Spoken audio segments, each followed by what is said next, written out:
Don't slurp right into the mic. I'm not slurping. Shoulders back, sit up. Right. Okay, and this table is very rattly as well. Come on. Okay. Hey there, creative minds and business enthusiasts. Welcome to Looks Like We Made It, the podcast where we dive deep into the dynamic world of video marketing, content creation, and all things creative. I'm Izzy, your guide through this creative journey, wearing two hats, head of production and senior video editor. But I'm not in this alone. Meet the other half of our dynamic duo, my dad, Chris, our director and creative genius behind Howell Media. Every week we still laugh at that. Together we're not just a podcast, we're a father-daughter team on a mission to bring you insights, tips and laughs from the heart of the creative industry. Whether you're a business looking to up your video game or a budding creative hungry for knowledge, this is the place to be. We've got real life experiences, expert advice and a sprinkle of anecdotes to keep things interesting. This week we are answering the question, how can I prepare to be confident on camera? And we're joined by the wonderful Ali Avery from Avery's Angels. So if you're ready to unlock the power of video, bespoke content and training to achieve amazing results, you're in the right spot. Fasten your seatbelts because this is Looks Like We Made It, where we turn creativity into success, one episode at a time. Excellent. Welcome. Thanks. Hello. Hello. You're officially... And breathe. Every time. We could pre-record that, but hey. No, it gets me in the zone. I know. It gets me in the headspace to be like podcasting. affirmations, isn't it? Yes. This is where I am. This is where I'm going to be. It grounds you. It grounds you Okay, to do the intro. I like And it's it. been 4 years and we're still talking I'm worried about about my side angle. Oh, do you want to adjust No, I'm yourself? fine. Do you want to swap seats? No, I'm good, thank you. I mean, me and Chris have discovered neither of us look good from the side, No. so we have to always constantly be profile on. But Well, now I'm worried about my side. oh you're no, right, you're you're all right. right. You're good. You're on camera too, so you're all good.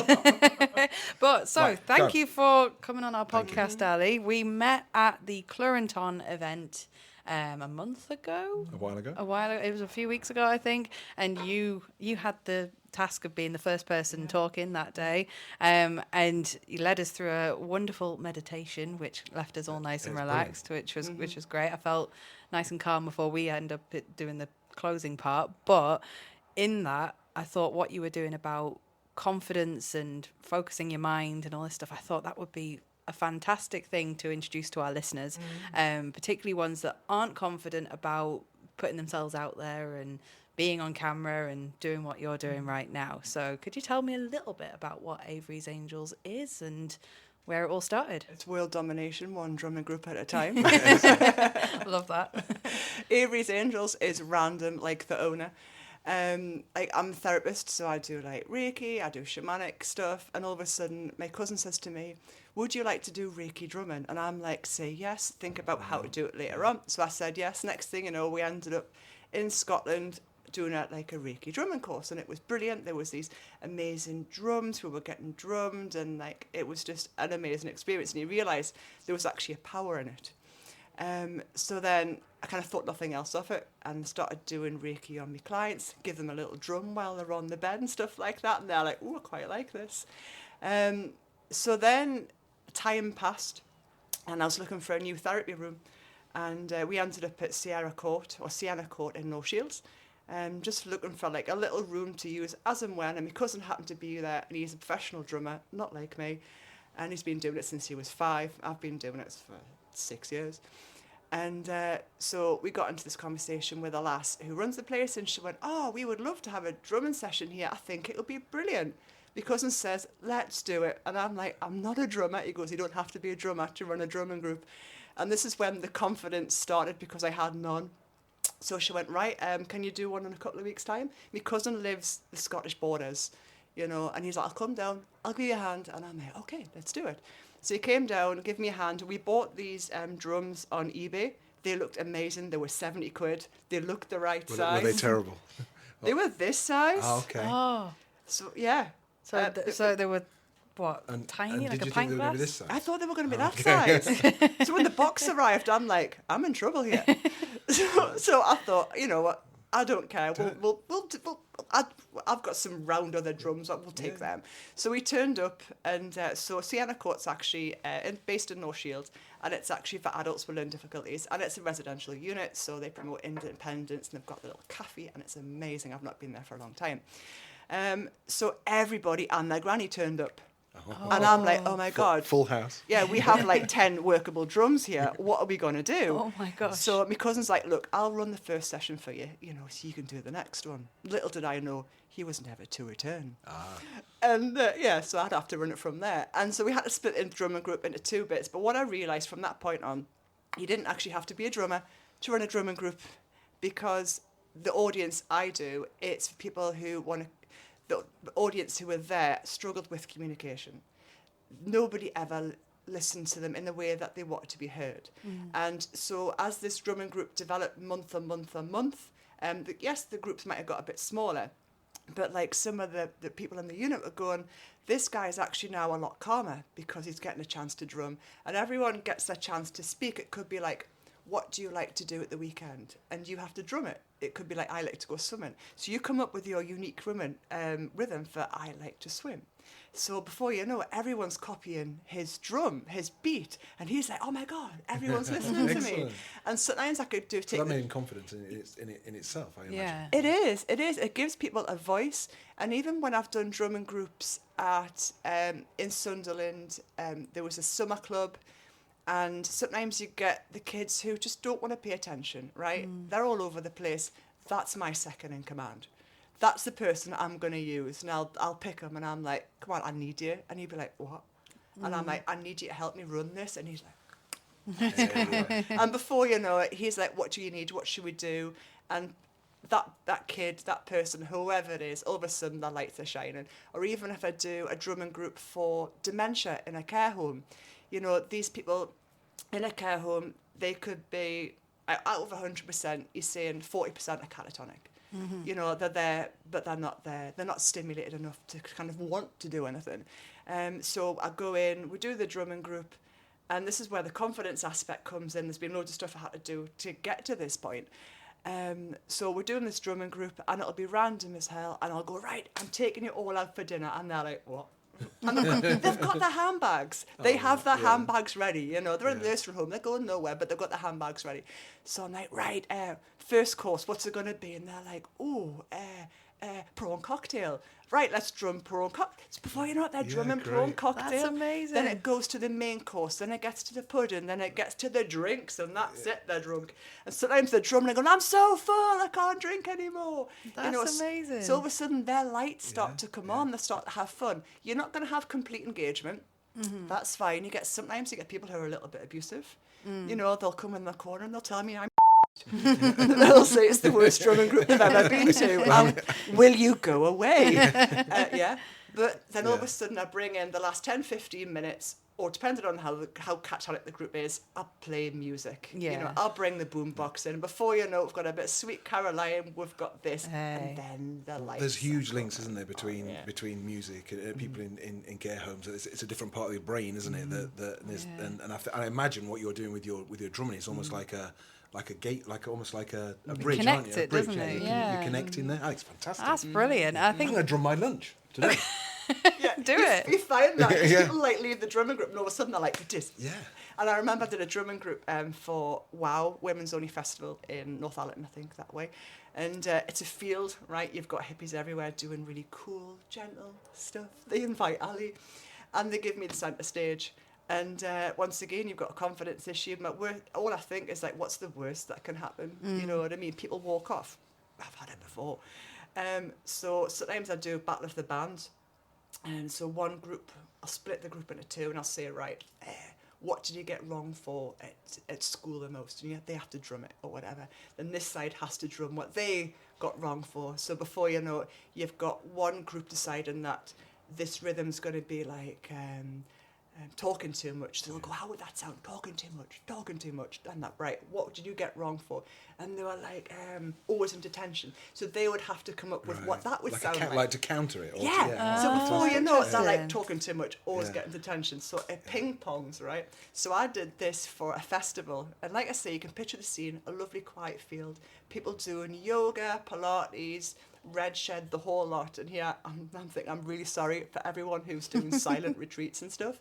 So all of a sudden this lovely 80-year-old woman come in at the last minute and she goes, can I join? And I haven't booked him. I says, you come in.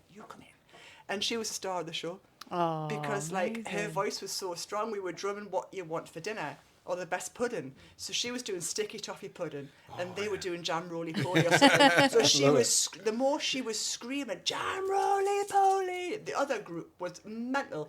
They were going like whatever pudding they had, and it was ping pong, and it was getting louder and louder. That is brilliant. Do you think that the confidence comes almost like as a byproduct of the work they're doing? And I'm thinking about the work that you do with confidence on camera, and also when we're working with when we're filming with people, you do need to sort of pick them out of their sort of... Totally, and you have to kind of put them in a space where they know, they almost have to accept that they're going to be out of their comfort zone. And I think when I do my training sessions on camera confidence, or just teaching people how to just press record, is that in those moments I look around, and at the start I introduce the fact that we are going to be making a video today in one way or another. You're going to be shooting something and you're going to be on camera, and at the start you can see a wave of faces going like as if you're coming to a training course for camera confidence and you're not going to be on camera, as if that's a surprise. And I think actually like seeing that process of seeing people come out of their shells is such a lovely feeling. I think it's also interesting what we do.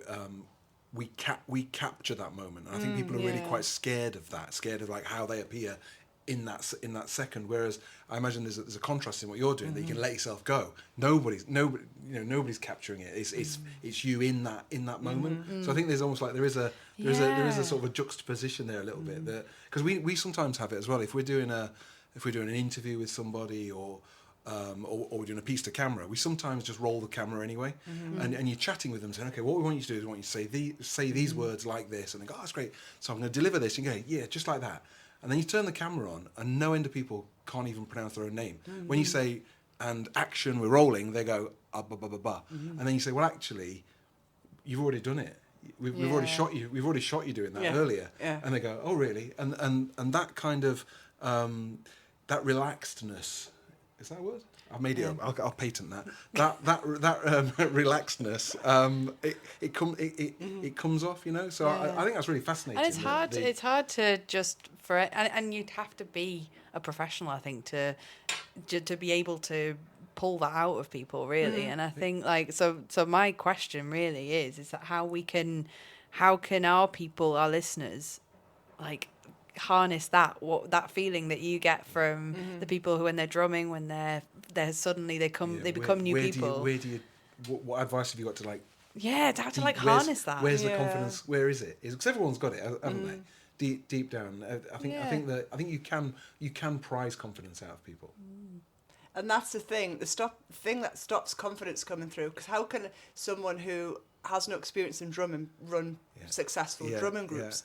And it's literally like one foot in front of the other. However, the biggest thing I find obstacle-wise is fear.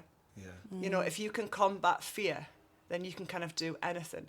And like, there's loads of different things. I mean, at the minute I'm learning a little energy medicine book. That's why I brought it in today for a reference, because we might do some techniques to kind of like put down that fear. But then you've also got other techniques that I've got this journal, and I don't carry it with me all the time. But say, for example, I'm doing this, right? I've never done this type of thing before. I always find it a little bit difficult to even want to video with drumming groups. But you were saying there's something so special about when people make that adjustment from nervous to exhilarated, and you want to capture that, right? So what I would do is that, like, it's like an affirmation, and it was kind of, I did this training course on Mind Valley, and it was ultimate unlimited abundance. I can't remember what her name was. So every day she would kind of give you a list of things that you want to work on. So say, for example, I'm here, and I would say, right, how would I want to experience today? The emotions I want to experience is that I want to feel confident, I want to feel relaxed, I want to feel that the stuff that I'm delivering is going to do good in the world. So I'll write it down. I've literally wrote it down, not on this bit of paper. And I would say, like, what would it take to have a successful like podcast that makes me feel this and this and this and this and this? Then what would it take for all the things that tell me I can't do it just to disappear? So then you can look into the things that are stopping you from doing it. Like, why are you frightened? And I've also done like, I run a workshop only a few months ago, about inner child workshop, and it was absolutely incredible, because like your inner child is the person who kind of is a little bit upset and a little bit angry at you sometimes, but then she's also like your cheerleader. So when I first started doing inner child work, I realised there was parts of myself that were stopping me from having fantastic relationships, from having successful business, from even being more social, because this little inner child was like, this has not gone very well when we've done it before, so we're not going to bother. So I thought, right, we need to work on this. So I meditate, and I go to like my little special place, which happens to be the beach. And this is where I meet my inner child. And she's standing there, and I could be worried about, I don't know, like this, for example. And I'll go there and I'll meet her, and she'll be like in a state of flux. And I'm like, what's going on? What do you need? And she's like, are you kidding me? Like, why are we doing this? Like, we don't like this. It's uncomfortable. I'm scared. And she'll just come out with all these emotions that I didn't even know were mine. And she'll go like, but what if we're not supported? But what if? And all of a sudden I work in a nursery 2 days a week. You have a 4-year-old or a 6-year-old in utter panic. And you actually have to be the adult and go, right, okay, so I see that you're actually worried about this. I see that, you know, this could actually be based on evidence that we've had previously. But what if we're going to be all right? Yeah. What if this works out? Then she'll go, but what if it doesn't? What if it doesn't? What if it doesn't? And I'm like, yeah, but what if we're supported enough? And what if we've got amazing friends that we're going to be all right? And all of a sudden she goes, okay. And she looks at me and then she kind of goes, we can do this. And I'm like, of course we can. So I'm fascinated by the notion of thinking about how you're going to feel before you do something, almost like pre-assigning those feelings, because I've always thought that feelings or emotions, whatever, are a byproduct of what it is you happen to be doing. So I'm really it's interested. very in the moment, isn't it? Yeah, really interested in that. But you've got to feel it before it happens, because you've got to understand how to. Sorry to jump in. You've got to understand how to.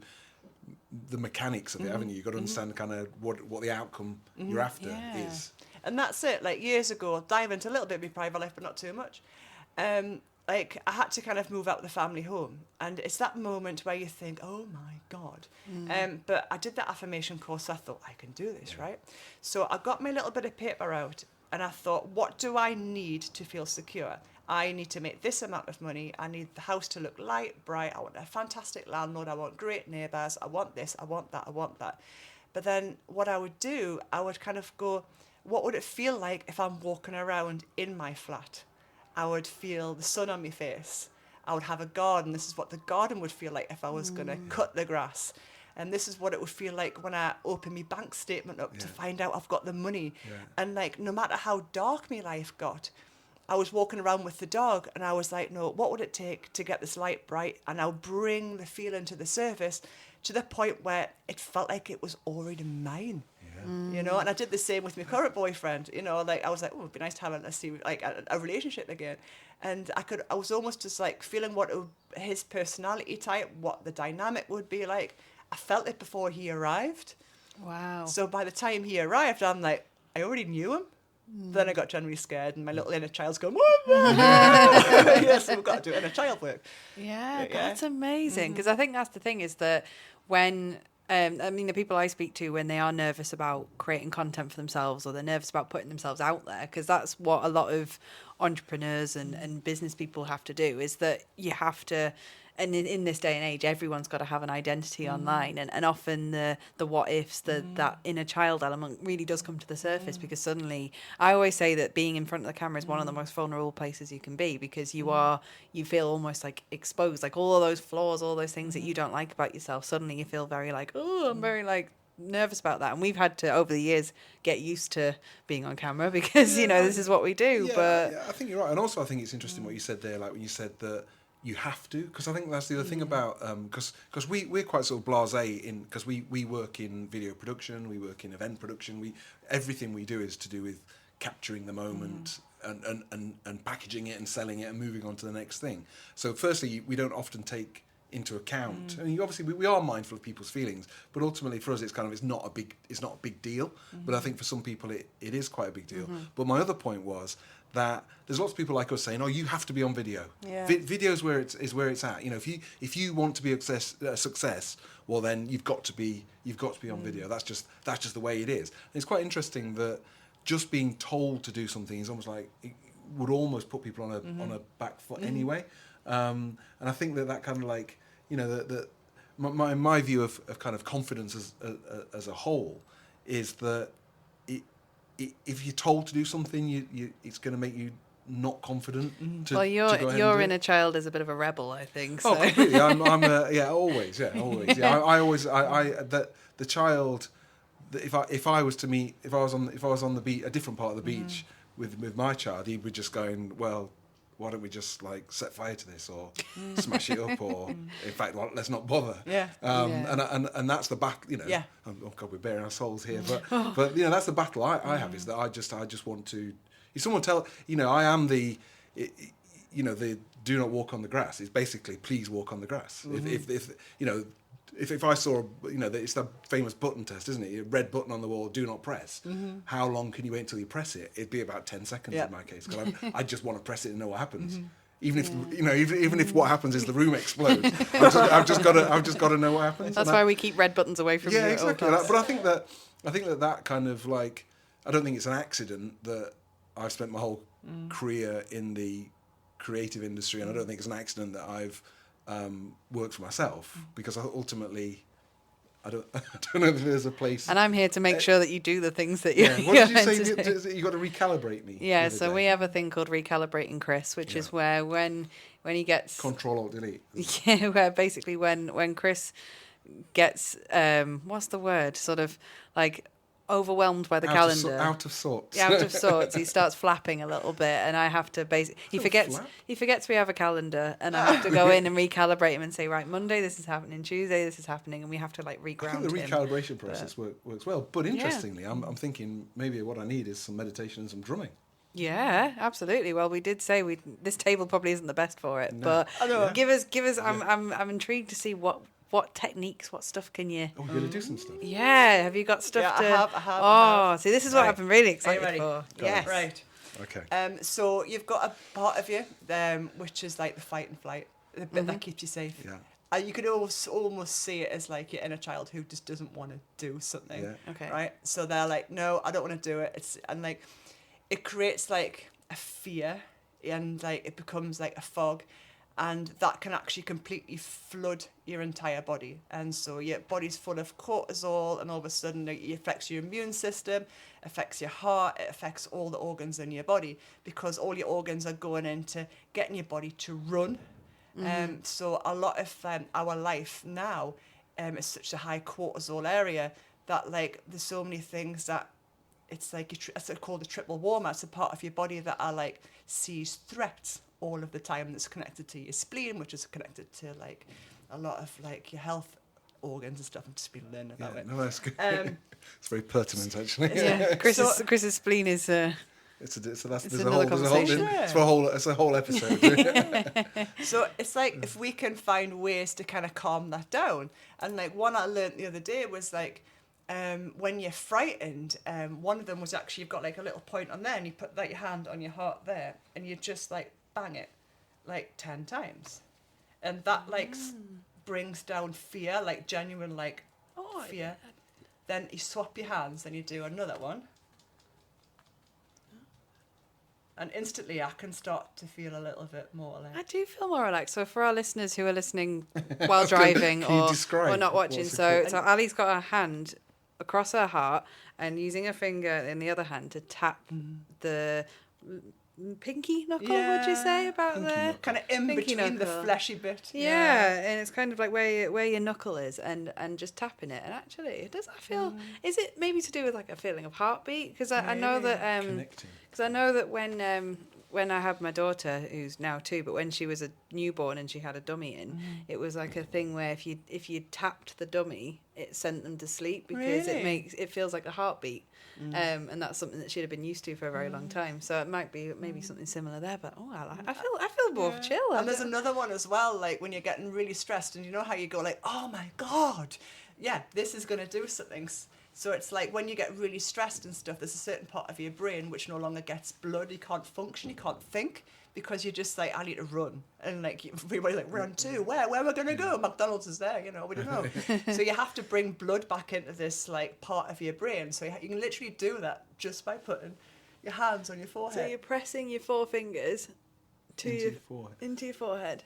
And just holding it, like, for a couple of minutes. But do you subconsciously do that when you kind of, as you said, when you go, oh God, Yeah. and you sort of like... And you literally just hold it.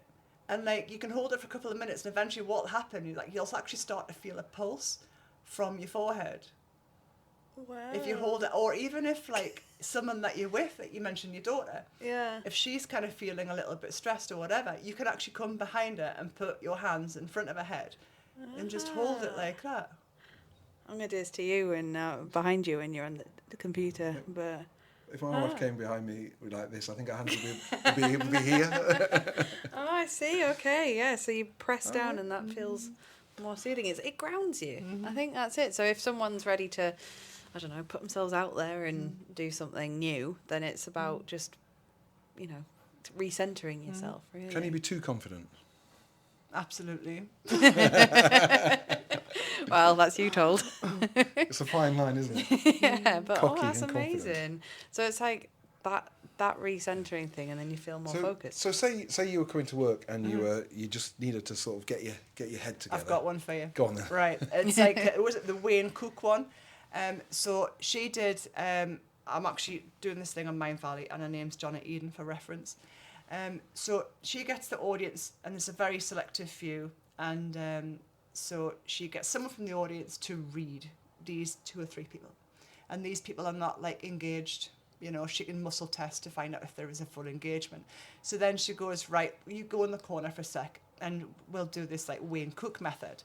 And it's a way of kind of, like, bringing you back online, and kind of, like, so you can just be completely grounded, completely focused. So she did this technique, brought these people back, and these people were completely engaged. Like, they were just... So I do that now, and sometimes in a drumming group. So sometimes, like, if I feel like I'm losing the plot, I'll do it beforehand. I'll go on the toilet, excuse myself, and grab a hold of my feet. Or sometimes I did it a few weeks ago when I was actually doing a drumming group, and it was so hot and it was sticky, and you can see people kind of starting to go a bit. And I'm like, right, grab a hold of your foot, do this, hold your breath, grab your other foot, do this, and, like, these other things. And before you know it, we were completely in sync. We were actually starting to make rhythms together, rather than just bashing it and hoping for the best. So you ready for this one? Yeah. Okay, go on then. Skirt on, it probably wasn't a good idea. Right. Okay. Right. So you keep your left foot on the floor. Okay. Right. And you put your right foot. We have to come back to exactly the same spot, otherwise we'll go blurry. You put your right foot over. Okay. Like that. So you're kind of comfy, you're nicely stretched. Right. Okay. So you've got your right hand, and it's going to go over, and it's going to, like, cusp the bottom of your feet. So that's I'm one. not flexible enough. Oh, you can do it, girl. You can do it. Go on, Chris. You can do it. And so your other hand kind of just goes just over your ankle at the front. Right, okay. And what you do when you're in that position, you just take big, deep breaths in, but you breathe in through your nose. And you exhale. We're quite inflexible, aren't we? And breathe in. And exhale. You'll start to feel it pretty quickly. And breathing in. And now you know what you do when you're going to swap over. So your right foot's on the floor. So your right left foot foot comes over and crosses over. Oh, I don't like this table You even didn't more know it was going to be a now. yoga session, did you? I'm all for it. Right. Okay. Okay. So then your left hand comes over and it's going to go underneath your feet and it's just going to grab a hold. And your right hand goes over and catches a hold of your ankles. And you're going to do the same. You're just going to breathe in through your nose. I'm not sure how good a listen this is, but anyway. Well, You'd have to get the video. for any listeners, if you are listening, just do this while you're not driving. That's all I say. So you just keep breathing in through your nose and out through your mouth. And when you've done that, I don't know how you describe the next one. So you put your thumbs on your third eye. Oh, okay. Yeah, you clasp your hand together like you've got a little pyramid. Okay. And you just hold it. You do the same. You breathe in. And out. And in. And out. Just keep going like that. I'm starting to feel like, woo. I know, it's In nice the and room. relaxing. Then the last one is that it's similar to the one that we did before. You're just going to bring it there. So you put your fingers on your forehead. Yeah, and as you if- just drag it to your temples. And you just flip. Ah, wow. Yeah. I feel nice and relaxed, Yeah, it's actually. That does relaxing. do So the that's job. a really good way of, like, Getting yourself back in the Get zone. yourself back in the room, or when you're really anxious, you're really emotional, you've got someone in front of you that you don't know how to deal with, and you've got a really important meeting, you just think, how on earth am I going to do this? And you feel like you're spiraling, and this brings everything back. Wow. And before you know it, you're opening the bathroom door, and you're like, yeah. You feel ready. I must admit, I genuinely feel nice and calm. I'm normally like, I operate on a frequency of constant like It's about taking a moment for yourself as well, isn't it? That's you know, I often think that, you know, if you go for a walk or you do whatever, you know, almost like what this is just a moment where you've got a helmet on, haven't you? Kind of like a metaphoric self. Yeah, a metaphoric self. Metaphoric self. And even if you're in the toilet before you do a video thing and you've done that exercise and you're like, I'm strong, powerful, brave, and, you know, whatever affirmation that you want to come up with. We were talking before about like someone doing their first ever video, and I remember like looking back at my videos, and it was almost like a story for myself, because like you shouldn't really be frightened of sharing your stories, no matter how random they are. Because I started doing like a lot of video kind of content when it was lockdown. Because I thought, if I'm struggling, right, there's going to be a load of people out there who are also struggling. So, like, I was like, well, the stuff that I'm learning through various different spiritual teachers, if it's working for me, it'll work for them. So, like, I was completely vulnerable, and I started doing these videos, and there was just, like, 2 or 3 little things, and before you know it, there was, like, people were really getting into it. Then I was kind of thinking, well, what else can I do? Then I started doing, like courses, but online, like on Zoom, and I thought, there's no way anyone's going to turn up, and people did. Yeah. Wow. And like, I was really nervous, but then I thought, well, so are they. But since I had like a division between like me and them, it felt a little bit easier, because I was in my little happy place, right? And they were in their little happy place, and so I felt like I could do the videos a lot easier because there was a kind of separation. Yeah. And like, I was actually hitting clients who have known about me for a while but couldn't come to me because they live too far away. And now these ones are maybe regular clients or whatever. But like, it's strange as well when you've done video, like kind of not marketing, well, yeah, video marketing for a while, and like for your drumming groups or with this or that, and all of a sudden you bump into someone that you've never met before, and they go, oh my God, how are you? I did it, and I'm like, hi. We get that with the podcast, don't we? Where like it's you get people who you've never met before, you might have met briefly, who kind of come bounding over to us, and you're known now as the man with the funky shoes. So you've got a reputation, but which is quite handy if you like buying shoes. Yeah, I was going to say, a legit. Our shoes are. This is another podcast. Our shoes are legitimate business expense. I think they're becoming it because you are known for it. To check that out. But yeah, and I think that's where marketing yourself is really important, because and I always think when I'm scrolling through the short form content out there on Instagram or Facebook or whatever, and you see people who,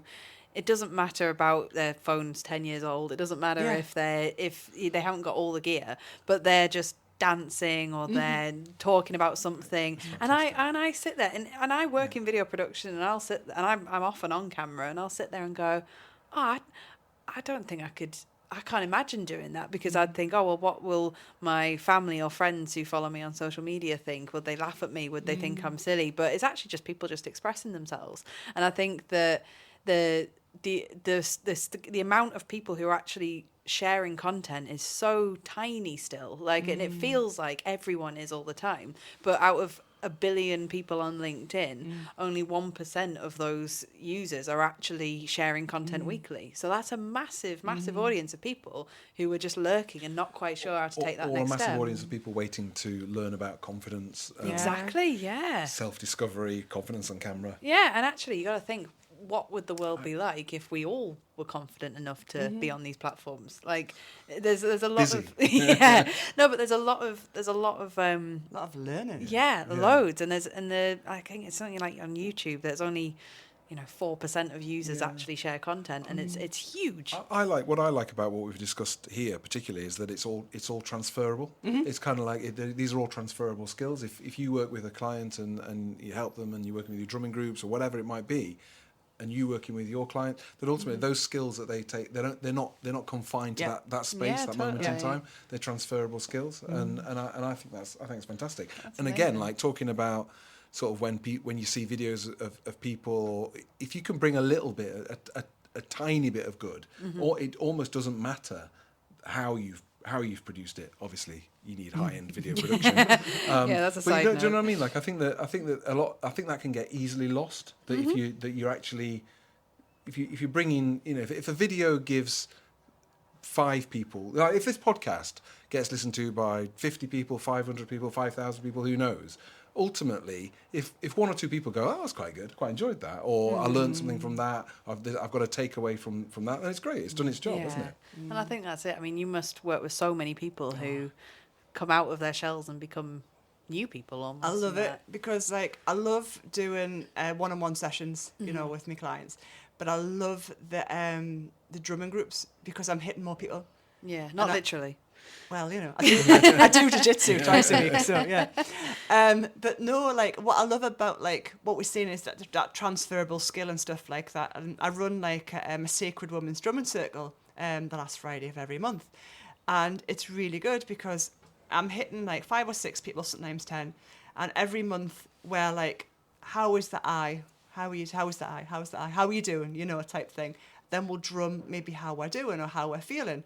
Then all of a sudden we might go into a drum and healing session, or we might go into, like, chanting some random songs, or it's just, and I was even drumming, like, was it last month, and, like, it brings up this ecstasy, because when people are just drumming, especially in the Sacred Woman drum, you drum however you feel in that particular moment in time. So everyone starts off with initial heartbeat or whatever, but then we start going a bit random. But then what's nice is that people are getting their voice. We've talked about this already. So all of a sudden people will start, like, saying affirmations, or somebody might scream, or somebody might start jumping up and down, or all of a sudden someone's drum is, like, really intense, and all of a sudden everyone's like, my God. All of a sudden we start catching up with them. And the energy kind of, like, peaks. Then all of a sudden it just drops, and it might just be one person just drumming at the end. And everyone's literally holding on to their ankles because they feel like they've had, quote, a drum orgasm. Someone said that. Well, coining that term, that's on this podcast, that's amazing. I know. Drumgasm. Yeah. Very nice. I think that's awesome. And I think that's, like, and that energy. Beat that, is he? I know, I was gonna say that energy is really quite incredible to be able to watch and see for your own eyes. But so before I get on to my question, which I do at the end, which I'm quite looking forward to. I can't see them because I haven't got my glasses on. I know, well, that's it. You can't really see I was much having a right sneaky now. look, and I can just see blurs. Well, your phone, each letter is about this big. Exactly. So, but where can people find you? How can they get involved? Give yourself a little plug.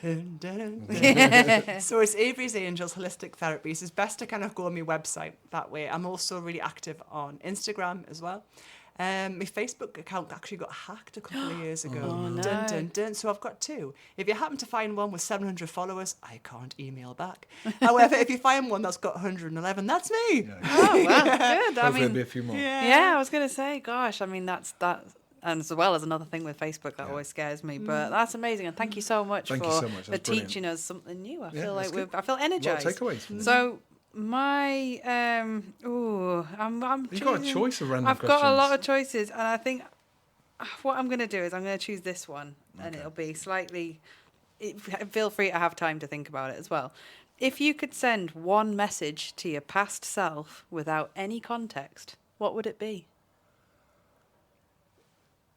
Oh, silence. Don't spend it all.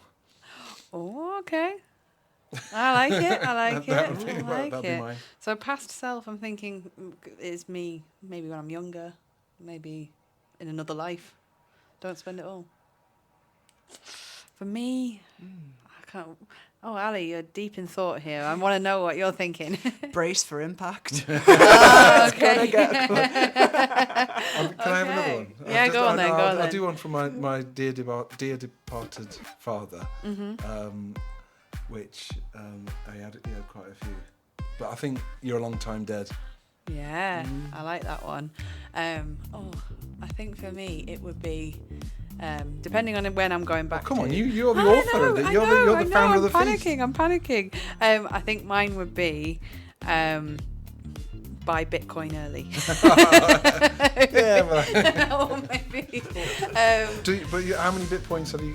Bitcoins have you got? I have none, and that's Does what anybody I mean. understand it? No, That's a different podcast, no, isn't it? but I think mine would also be probably something like it'd be something like Brace for Impact as well. It'd be like Ali wins. yeah, with the it's like hold on tight, But basically. not bad Brace for Impact. Yeah. It's gonna get good. Yeah. Or Time Flies. That'd be the other thing. Because there seems to be a big gap for me between being kind of mid-teens and late 50s. I think they're almost like that bit in between seems to have gone really quickly.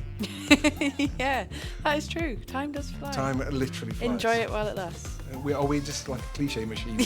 Yeah, basically. Right, so Right, thank you excellent. so Thank much you. for that. And that is a wrap on this episode of Looks Like We Made It. Thanks so much for tuning in, and thanks to Ali for coming on. Whether you're here for video marketing insights, the storytelling magic, or just to hear me and my dad talk shop. I say shop, nothing else.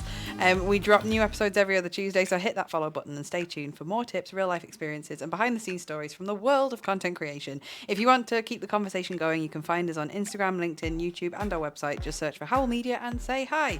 We'd love to hear your thoughts, answer your questions, or even have you on the show just like Ali and make us just as relaxed would be brilliant.